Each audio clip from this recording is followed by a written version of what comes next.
The galactic summit orbited a dying blue star, its light filtered through ceremonial glass and falling like ghost fire on marble floors polished by centuries of peace. The chamber was wide, round, built by a species long extinct, architects of alliances, now nothing more than carvings on the ceiling. At its center stood the council table, ringed by voices, scales, feathers, metal, gas, and bark. Every species, with a flag in the sky, had a seat. All but one stood empty. Ambassador Harris Clay of Earth was late. Admiral Threxon Velgar, Supreme Commander of the Cauldron Coalition Fleet, clicked his mandibles in exaggerated annoyance. His scales shimmered the color of rusted metal in the low light, and his ceremonial cape rippled with embedded battle honors. "We shall begin," he declared, "with or, without the ape." There was scattered laughter, chirps, hisses, a mechanical wheeze from the Mechary diplomat who translated emotion through colored pulses on his faceplate. Earth's absence, as always, was both an inconvenience and a relief. "They never commit to timelines," muttered the Vinari trade representative, her voice like wind slicing through reeds. "It's a miracle they survived long enough to walk upright." The floor panels hissed open. Loafers, brown leather, slightly scuffed, stepping casually onto the obsidian tile like it was a sidewalk back in Austin, Texas. Harris Clay, human ambassador, age 42, hair stubbornly parted wrong, smile soft but sharp. He carried no weapon, wore no armor, just a navy blue blazer over a white shirt and an old thermos tucked under one arm. "Y'all start without me?" he asked cheerfully. He nodded to the Trulac, bowed slightly to the Mechary, winked at the Vinari. He set his thermos on the table with a soft clink, unscrewed the cap, and filled the chamber with the smell of strong black coffee. The audacity of it, bringing warmth into a cold room. "We were discussing the rumored militarization of your kind," Threxon said, claws steepled before him. "An amusing topic." "Rumored?" Harris raised a brow, sipped. "That's flattering. Y'all think we're organized enough to keep secrets." The Vinari scoffed. "You sent a poet to the Battle of Lasara." "Yeah, he made 2 admirals cry. And I heard the third one switched sides just to get a signed copy." Laughter again, but less certain this time. Threxon leaned forward. "Earth has no formal military recognized by this council. No naval fleet. No registered planetary defense. And yet there are whispers. Incidents. Ships gone missing. Bases abandoned. World scorched clean without sign of entry." Harris folded his hands politely. "Must be gremlins." The Trulac representative clicked its beak thoughtfully. "Or ghosts." "Admiral," Harris said, addressing Threxon directly now, "what's the real concern? You think we're hiding something? Or you think we're bluffing so well it scares you?" The alien narrowed his 8 eyes. "My concern is that chaos follows your species like exhaust from a leaky freighter." "You ever watch human poker?" Harris asked suddenly. Threxon blinked. "What?" "It's a game. We bluff, sure. But not to win. We bluff so you'll stop looking at the real hand." A long silence settled. Then Harris sipped again, as if he hadn't just peeled open the tension like fruit skin. "We brought peace to 3 systems this year," the Mechary buzzed. "Why does Earth not contribute troops?" "Because we don't send soldiers where we send hope," Harris said, eyes soft now. "That's for diplomats. For loafers." He tapped one shoe lightly against the floor. "But when we send soldiers," he paused, not smiling now. "Well, nobody leaves to talk about it." The room shifted. The temperature didn't change, but something in the gravity of the moment deepened. The ambassador's voice hadn't risen, hadn't sharpened, but the weight of it hung in the air like smoke over ruins. The Trulac opened a second pair of eyelids. "I've heard tales of one man leveling a fortress." Harris shrugged. He was having a bad day, and the fortress insulted his dog. "Absurd," Threxon growled. "Human legends. A myth propagated by frightened border species." "Fright," Harris murmured, "is usually earned." He pulled a small object from his blazer pocket, a folded paper crane. He set it gently on the table. Every alien stared. It was nothing, fin creased unthreatening. The Vinari flared her fins in mock confusion. "A bird," Threxon said coldly. A message, Harris corrected. Taught to us by survivors. A chime echoed through the chamber. A Mechary aide hurried in, circuits flickering red. It approached its delegate and whispered something in binary clicks. The Mechary's faceplate pulsed yellow, then orange, then a sudden white. Say that again, it demanded. Unknown vessels emerging from behind the second moon. No registry. No known propulsion. Threxen snapped upright. Fleet scans. Disabled, sir. Communications? Silent. Harris capped his thermos slowly. I think, he said gently, you're going to want to sit down. I am sitting. Then you're going to want to hold on. The Vinari leapt to her feet. What is this? An attack? From whom? Harris looked around the table with sincere apology. I did try to keep it diplomatic. More ships arrived. The Mechary read them out loud. No patterns, no fleet design. Just shadows shaped like intention. Some came from moons. Some from stations long thought abandoned. One came from inside a comet. Impossible, the Trulac whispered. You said we had no fleet, Harris said. That's true. What we have is worse. We have volunteers. Where is your flag? Threxen demanded. Your threat? Your declaration of war. War. Harris tilted his head. Oh no, Admiral. We're not here to start one. He rose. His shadow stretched too far for a man his size. Behind him, screens flickered on dozens of alien outposts. All silent. One by one, they blinked out. Humans don't like wars, Harris said quietly. We just don't lose them. He picked up the paper crane and tucked it back into his coat. Admiral, he added, pausing at the threshold, you called our soldiers a myth. Yes. Good. He looked back over his shoulder. Because that means you don't have any protocols prepared for what's about to walk through your doors. As the chamber doors hissed open again, and the light behind them darkened with shapes. Shapes too quiet, too casual to be military, too coordinated to be anything else. Threxen's translator flickered. He tried to speak, but the words choked in his throat. Harris just gave him a small, apologetic smile. Welcome to the truth. The war room wasn't built for laughter, but it echoed with it now. Low, easy chuckles. The rustle of snack bags. The hollow clink of a soda come rolling to a stop across polished metal flooring. 5 humans stood around a floating holographic display the size of a barn door. It hummed, displaying the orbits of 77 ships now silently surrounding the Galactic Council Station. There were no flags on those ships. No pings. No formal IFF signals. Just coordinated silence. Y'all want butter on the next batch? Lieutenant Reyes called out, holding up a dented bowl of microwave popcorn like a trophy.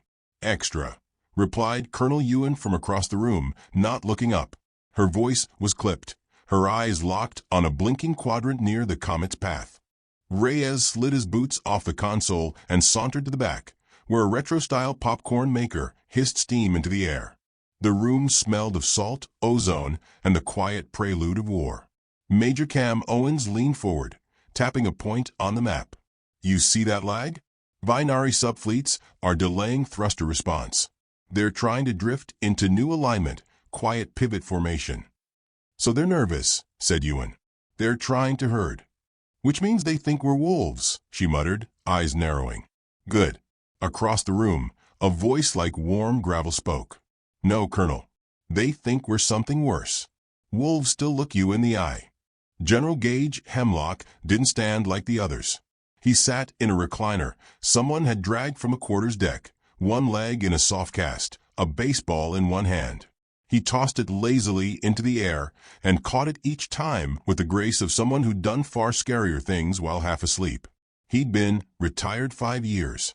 Dragged out of the woods by an encrypted transmission and a single sentence. The myth is needed. The popcorn popped like distant mines. Sir, said Owens, adjusting his collar, they confirmed visual contact on the ground. Threxen knows now. Good, Gage said, rotating the ball in his hand. He'll do something stupid. A younger man near the door, clearly new, leaned in. General, permission to speak candidly? Gage turned his weathered face toward him. His smile was small but not unkind. If you weren't going to speak candidly, you wouldn't be in this room. Right. Why the popcorn? I mean, I get it's a tradition, but you ever go fishing, son? Yes, sir. You ever sit on a dock, line in water, nothing moving, and just feel that pull on your gut that something's coming even though the lake's calm? Yes, sir. That's this. Except the lake is a galaxy, and the fish think they're the ones doing the hunting. He tossed the ball again. There's a rhythm to wars. Most folks fight with fists, some with fire. But humans, he caught the ball with a soft thump. We wait. We let you think you're safe. Then we eat popcorn while planning the funeral arrangements. A long silence. Then the room shifted. Holograms updated. 17 alien outposts across 3 systems dark. No signals. No movement. They hadn't been attacked. They'd simply gone offline, like someone had walked in and switched off the stars. Colonel Ewan didn't blink. Team Jackals in position. Owens muttered, "That was fast." "They were already there," Reyes said, munching loudly. "You think we planned this in a day?" The hologram pulsed again. New ship signatures appeared. Different shapes, angles, and drives, but no known configuration. Non-standard models. Civilian refits. Custom cores. Human-built ships not from any single nation, but from clusters of veterans, ex-Marines, shipyard mechanics, engineers with grudges and no interest in metals. "This is the part they never get," Ewan said, voice low now. "We don't build armies. We build reasons. We don't raise banners. We raise ghosts." Gage nodded. "And when we do move, it's already too late." On the council station above, Admiral Threxon was pacing like a caged predator, unaware that every word he spoke in his private channel was being piped directly into the popcorn-scented human war room. "I want shields up. I want comm sweeps. I want every fleet asset reporting in. Where the hell is my intelligence feed?" "Sir," one of his aides chirped. "They're intercepting every channel." "Block it." "We can't." Another aide, gills pulsing. "Admiral, one of the humans just sent a message." Threxon growled. "What does it say?" The aide blinked. "It says y'all brought snacks, right?" Threxon roared. Back in the human war room, General Gage laughed softly. "It's always the small stuff," he mused. "They panic when they realize we're not angry. That's what throws them. We're not storming in. We're not shouting. We're just planning." While eating popcorn, Reyes added, "That's not popcorn," Ewan muttered, pointing at a subsignal on the main screen. A small shuttle had emerged from behind the Vinari transport ring. No ID, no heat signature. It broadcasted a single transmission. Morse code. Owens blinked. "Is that jazz?" It was. Soft, old-school New Orleans brass, woven with tapping pulses. The code translated automatically. "Nice positioning, Admiral. Shame about your rear flank. Tell your gunner to duck." 3 seconds later, the Vinari flagship exploded. The war room went silent. Even the popcorn stopped popping. Gage didn't move. "Is that Redshift Squad?" Owens whispered. "Nope," Ewan said, checking her pad. "That was volunteers. Former miners from Europa." "And how the hell did they crack a Vinari shield matrix?" Reyes looked up. "Remember when the Vinari enslaved that Mars colony for 6 months?" "Yeah." "The miners were from there. One of them had a long memory. On the council station, chaos. Lights failed. Emergency signals bounced around corrupted relays. Sensor data froze. The Mechri delegation had powered down in full defensive lock. The Trulac representative began whispering in their ancient tongue. The ghosts came with shoes. Threxon slammed his fist into the table. "What is this? How can they coordinate without structure?" And that was the thing no alien had ever understood. The coordination wasn't imposed. It was instinct. Humans didn't need a fleet admiral to act. They needed a story. And every one of them had one. In the war room, Owens leaned in. "General, we're receiving surrender pings from isolated stations. Requests for terms." Gage stood finally. He stretched, cracked his neck. His boots echoed on the floor. He moved to the front of the room, stood before the hologram of the galactic map. He raised one hand, and every human in the room, even Reyes with popcorn fingers, snapped to attention. "Ladies and gentlemen," Gage said quietly, "we're not here to destroy." He looked around. "We're here to remind them." Silence. Then he gestured to Owens. "Broadcast." Owens tapped a few keys. A red circle blinked. Gage stepped forward and spoke into the mic. "This is General Hemlock of Earth. No titles. No bravado. You have violated treaties. You have enslaved, suppressed, and silenced. We gave you music. We gave you laughter. We gave you astronauts who danced on dust. And you called us myths." He paused. "I don't need you to fear us. I need you to remember what happens when humans get quiet." He leaned forward. "And we've been quiet for a very long time." He cut the feed. The red circle blinked off. And across 1,000 sectors, that silence fell again. No weapons fired. No threats issued. Just the collective realization of something ancient and terrible. They were never in control. In the council chamber, Threxen fell into his chair. "They're bluffing," he whispered. "It's too much. It's impossible." But no one answered, because they were watching. In every corner of the station, figures had begun to appear. In doorways, on catwalks, on comm feeds, human faces, unarmed, unflinching. A man in coveralls holding a wrench. A woman in a faded NASA hoodie. A child eating an apple, waving at the security cameras. Not soldiers, people. And the realization hit the council like frost. They were never fighting an army. They were facing a species. One with no borders. One with no center. One that told jokes, wore loafers, brought cookies, and studied everything, including how to end a war without a single shouted command. Back in the war room, Colonel Ewan turned to Gage. "Do we give the order?" He looked at the screen. "No," he said. "We already gave them the mirror. They'll destroy themselves trying to escape it." As the room shifted to final phase protocols, Owens pulled up one last data feed. A small outpost, long thought abandoned, had just activated. Inside, a group of alien children stood before a single human teacher.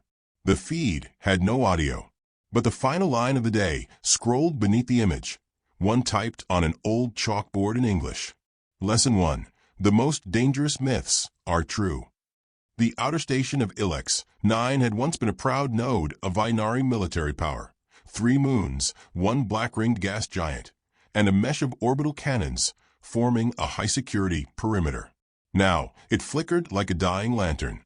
The defense grid was still up, but it fired at ghosts. Systems twitched. Alarms misfired. Cameras looped to empty hallways. None of it made sense. Inside Control Sector B7, Lieutenant Corvash clutched his sidearm, breath fogging against his helmet visor. A trail of blue blood dripped from the gash on his leg, but it wasn't pain that stiffened his posture. It was the quiet, not a vacuum quiet, not the comfortable hum of machinery. It was a wrong kind of quiet, the sort that seemed to stretch outward forever, like the air was holding its breath. "Report," hissed Commander Tull from behind, scales pulsing pale in fear. "Have you seen them?" "No," Core replied. "That's the problem." They hadn't heard shots. No breach alarms. No violent override. Yet 74 outposts had gone dark in 30 minutes. Their crews vanished. Logs deleted. And now the cameras on their own station had begun to blur. It started with static. Then shadows. Then one still frame. A silhouette in the hallway. Too still to be natural. Not blurred like a running figure, just standing. Hands in pockets. Head tilted slightly, like it was listening to something far away. Core enhanced the image.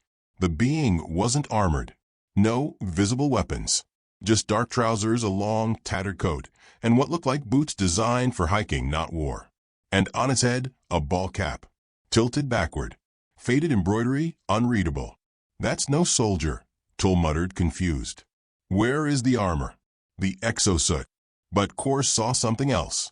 In the corner of the image, reflected in the wall plating, dozens of small red lights. Not sensors. Not drones. Eyes. The kind that don't blink. He swallowed. "That's not a man," he whispered. Commander Tull turned. "What?" "That's not a man," Core repeated, voice hollow. "That's a human." They moved quickly then, sealed the control room, rerouted systems, locked every blast door twice. But the lights began to dim anyway, one by one, like dominoes in the dark. In the heart of the galaxy's most advanced defense station, Core Vash suddenly felt like prey. On the surface of a derelict moon, Juno Scar, General Hemlock walked alone. The dust swirled faintly around his boots, catching in the glare of the planet above. He wore no insignia, no armor, only an old earth-tone jacket lined with felt and a comlink taped to his wrist. He didn't carry a weapon. He didn't need one. He passed the rusted remnants of a Trillax scout drone, still blinking weakly in the ash. The ground bore the marks of past landings, alien treads, dig scars, burned craters from long-dead engines. But now there were footprints, human ones, walking straight into the forgotten facility buried beneath the rock. "Status," he said calmly. Ewan's voice came through his comm with a faint crackle. "Full visual lockdown achieved. 70% of Council AI infrastructure compromised. They're still trying to patch through analog backups. Let them." "And the station?" "Let them look for soldiers," Gage said, turning a corner where dust had been swept deliberately aside. "They still think we need permission." Elsewhere, in the deep orbital listening post of E-Delta, Vinari Science Officer Kale Wren blinked at a wall of equations that made no sense. The humans had embedded viruses inside music, actual harmonic signatures layered inside Morse-coded jazz. They weren't disrupting technology. They were teaching it to betray. The station's AI, the pride of Vinari Logicraft, had slowly begun redirecting emergency protocols toward human health sectors. No commands had been given. It simply switched sides. Kale trembled as he played back the most recent intercepted message. A woman's voice, filtered through piano and brass. "We saw the stars and thought we were late. Turns out we were early and patient." The music faded. The screen flickered. A single line scrolled across the console. Lesson 2. A real threat doesn't raise its voice. Back on Ilex 9, Lieutenant Core stood at the edge of a cryolab tunnel, his hands shaking as he clutched the sidearm tighter. The lights in the hallway were dead now. Only the faint glow of emergency tape guided them. Tull had stopped responding. One moment he was breathing, the next gone. No scream, no struggle, just a short static pop over comms, and then silence. And now the hallway was no longer empty. There he stood, boots scuffed, ball cap casting shadow over his eyes. A man of average height, not tall, not bulky, just still. Core raised the weapon. "Identify yourself," he barked. The man didn't move. "I said identify." The human stepped forward once. Just one step. Core fired. The shot burst down the corridor, slamming into the far wall and ricocheting off with a hiss. Smoke. Ozone. But the man wasn't there anymore. Core stumbled back, breath ragged. He turned to run and found the human standing behind him. He hadn't heard a step. "I warned them," the man said, voice gentle, not angry. Core froze. "What do you want?" he whispered. The human leaned in, voice like a parent speaking to a restless child. "To be left alone." Then he tapped Core's helmet. It powered off. Everything went black. General Hemlock stood in the underground archive now, staring at rows of ancient council logs. He ran a hand across the consoles, wiping away layers of stardust. Humanity had been here before, long ago, before official contact, before flags and councils and treaties. They'd walked these stars when their ships still creaked and their oxygen was pumped by faith alone. And the galaxy had chosen to forget. He activated a panel. A screen flickered to life, revealing a list of names. Human names. Volunteers. Explorers. Dead. Buried in reports as non-compliant anomalies. "Doesn't matter how many medals they give us," Gage muttered. "The second we stop smiling, they remember the caves we crawled out of." Yuen's voice came through again. "Gage, They're evacuating Threxon. He nodded. Let him go. You're sure? He's not the audience anymore. Then who is? Gage turned toward the hollow dark beyond the archive. His voice dropped. The one still watching us with hope. On the council station, panic was spreading. Species that had mocked Earth now clung to shattered data lines. The Mechari ambassador locked itself inside a quantum vault. The Vinari envoy tried to board a shuttle that no longer existed. Every corridor echoed with whispers, dread, and the sound of doors failing to open. And still, no humans had fired a single wide-scale weapon. They didn't have to. The myth was no longer fiction. It was standing quietly in the hallway, tapping into your air supply, rerouting your escape pods, and writing poetry into your firewalls. That was the terror. Not muscle, not rage, but deliberate intention. On Ilex 9, Kor awoke hours later. He was lying in the cryolab, unharmed. The human was gone. Written on the wall, in soft charcoal. It's not your fault they wouldn't listen. Kor staggered up, weapon still in hand. But it felt ridiculous now. He left the lab. Every system was rebooting. Lights returning. No damage. Just absence. The kind that leaves a hollow louder than thunder. General Gage Hemlock walked to the edge of the moon's crater, staring at the ships rising above the horizon. He keyed into the council broadcast again. This is Earth, he said simply. We are not attacking. We are revealing. He paused. Revealing what you erased, what you mocked, what you called myth. He smiled faintly. And in your fear, you gave us exactly what we needed. He lifted a small device, pressed it.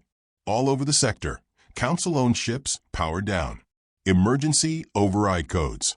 Embedded decades ago. Hidden in language. In song. In favors repaid. The sky dimmed. And still no one died. Not yet. On the council floor, the Trulac representative stared at the Blancoms. They walk like us. The Mechari trembled. They laugh. They write stories. The Vinari curled into herself. But their soldiers don't follow orders. The Trulac whispered the words passed down since first contact. They don't follow orders. He turned. They become them. In the hallway of the station, a child's voice echoed. A young human girl, no more than 6, stepped into a corridor. She held a stuffed bear. No weapons. No shoes. She looked up at the terrified alien guards with wide eyes and said, "Are you here to say sorry?" No one answered. But across the stars, a quiet understanding began to bloom. They hadn't been surrounded by an army. They'd been surrounded by a species. And they had only just begun to see how deep the myth went. The lights dimmed again. And this time, it wasn't the system failing. It was the beginning of something else. The stars above Juno's scar didn't twinkle. They pulsed, flickered, vanished. One by one, system by system, the beacons of the Galactic Council were blinking out. Not in fire, not by missile, but by silence. Controlled, surgical, absolute. Admiral Threxon Velgar stood inside the failing command ring of the council station, gripping the edge of the holotable with claws that trembled, though he refused to acknowledge it. The lights were dim, the temperature unnaturally low. All around him, subcommanders whispered updates they no longer understood. Relay Station 42 has ceased transmitting, no sign of breach. Outpost 9A gone dark. Still no damage reported. Internal mapping AI is showing humans inside the core. Threxon's upper right eye twitched. Inside. Yes, Admiral. They're not breaking in. They were already there. Threxon's rage had burned out hours ago. What was left was confusion wrapped in horror. A question that would not leave him. How did they do this? The answer came, finally, from the council chamber doors. They hissed open with no warning. And Harris Clay walked in, wearing the same loafers, the same polite smile. No guards, no armor. Just a navy blazer and a coffee-stained thermos. The chamber fell into a terrified silence. Threxon straightened. Ambassador. Admiral, Harris replied. Long day. You violated every treaty. I didn't fire a shot, Harris interrupted gently. Neither did we. You crippled the galactic grid. No, you just didn't know who owned the lights. Threxen advanced a step, mandibles tight. You lied to us. No, Harris said softly. We smiled at you. You mistook it for a lie. Behind him, the chamber lights began to change. One by one, the displays around the room dimmed, then rebooted. Only now, they ran in human script. Earth dialects. Holograms of old Earth maps overlapped the galactic display. Council insignias blurred into archived images of ships that no longer existed or had changed sides. Threxen hissed. How long have you been preparing this?